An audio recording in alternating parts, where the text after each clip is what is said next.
Άλλο ένα ποίημα και μια ζωγραφιά θολή που γράφουν στην άκρη το όνομα τους. Κάποιοι ίσως άγνωστοι που μες στο χρόνο χάθηκαν κι όμως κάτι σου άφησαν για να εμπνευστείς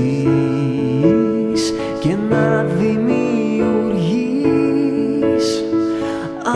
Άνθρωποι άγνωστοι μα καθόλου ασήμαντοι πέρασαν, χάθηκαν κι όμως σου άφησαν πνεύμα και φως για να δεις.